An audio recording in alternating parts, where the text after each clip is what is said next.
Hey guys, and welcome back to my Ableton journal.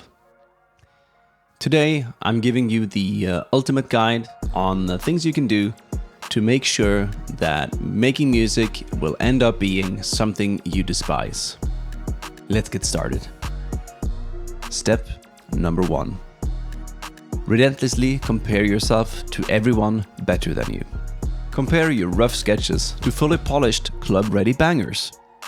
Forget that your idols have perfected their craft for years of hard work and tons of trial and error. Just assume they were born perfect, and you're the only one who sucks at making music. Do this, and you'll be guaranteed to zap all motivation before you even start. Step number 2. Never build a consistent habit of making music. Consistency is for amateurs. Only touch Ableton when the muse descends from the heavens and whispers in your ear. It's kinda like the gym, actually. Normal people say the hardest part is just showing up, but not you. No, you'll wait until you're overflowing with magical motivation. That way, months can fly by without even opening a single project. And you can still call yourself a real producer. Because hey, you bought Ableton, you watched a few tutorials, totally counts, right? Step number 3. Give yourself endless options. Start a fresh project in Ableton. But before you even write a melody or write a chord, you need to spend at least 1 hour or so going through every pirated synth plugin on your hard drive. And ideally, browse through the endless supply of samples you've collected from Splice. When you've finally decided on what kind of synth you'll be using, I recommend spending the next hour zipping through presets until you forget why you sat down and opened up Ableton in the first place. Efficiency at its finest. Step number 4. Believe that shiny plugins equals better music. We all know this, but come on, let me remind you that good music has only ever come out of expensive gear. Ignore practice, ignore skill, just keep on buying the latest game-changing plugin that promises to make you sound like the pros. Sure, your track is garbage, we all know that. But at least you blew $249 on a reverb plugin that sounds exactly like the free one you already had. Step number 5. Never finish anything. This one is crucial. Never ever finish tracks. That way, you can keep telling yourself you could be good if you actually completed something. But since you don't, you'll live forever in that cozy little bubble of infinite potential. Step number 6. Blindly follow trends. To be popular, we need to make something that is popular. Duh. In other words, trends are your best friend. As soon as you see a new track popping off on the Spotify Top 10 chart, do everything you can to create a track that sounds exactly like it, just with a different arrangement. Remember, good artists copy, great artists steal. Step number 7. Create music solely for money. Being a successful creative has obvious benefits that anyone in the right mind should chase. Money. Lots of money. Because who cares about joy or passion when you can have a giant pile of cash instead?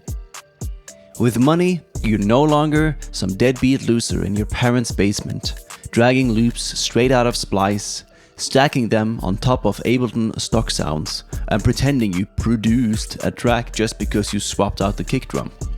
No, with money, you've made it. And with all that money you've made, through making cookie cutter drag and drop music, you can finally expect to feel whole as a human being again. That deep void in your soul that you've been frantically trying to fill ever since you hit puberty, it has finally been filled with the healthiest and most sustainable thing there is. Step number 8. Be your own harshest critic.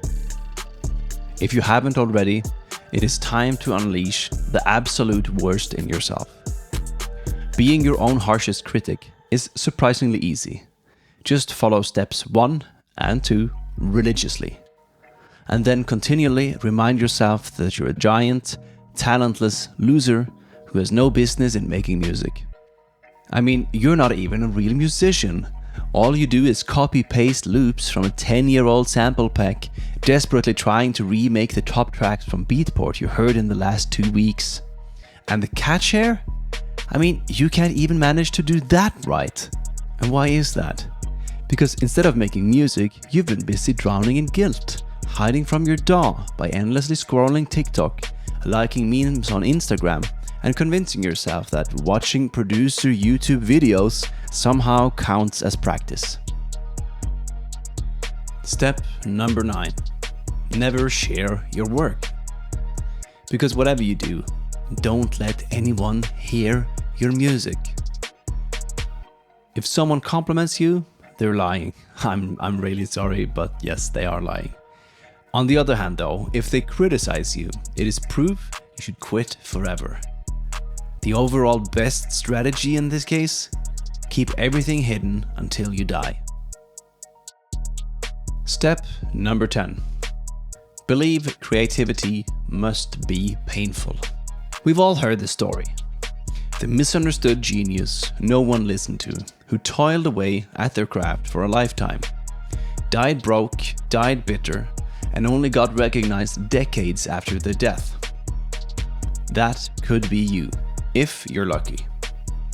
But let's be real here. I mean, no one on earth is ever going to want to hear the 4-bar loops of North Korean Willy Wonka-inspired psychedelic country fart beats you got rotting across 100 unfinished projects on your hard drive. Still, if you're delusional enough to keep churning out those turds, at least do yourself a favor and remind yourself constantly, making music isn't supposed to be fun. Step number 11. Fuel yourself with jealousy and perfectionism. The finishing touch. Every time another producer succeeds in any way, shape or form whatsoever, don't feel inspired. You need to feel bitter and resentful.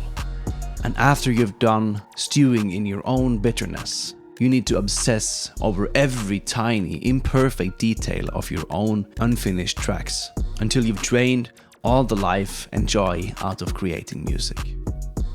Congratulations! You're now a miserable perfectionist. And there, my friends, you have it. This has been my complete guide on how to turn making music into something you despise. Which of these bad habits are you guilty of? Drop a comment in the comment section. I read and I reply to every single one. And lastly, if you're ready to do the complete opposite and actually level up your production, I do offer one-on-one Ableton Live coaching. The link is in the description if you're curious about that. Until next time, thanks for watching and I see you in the next video.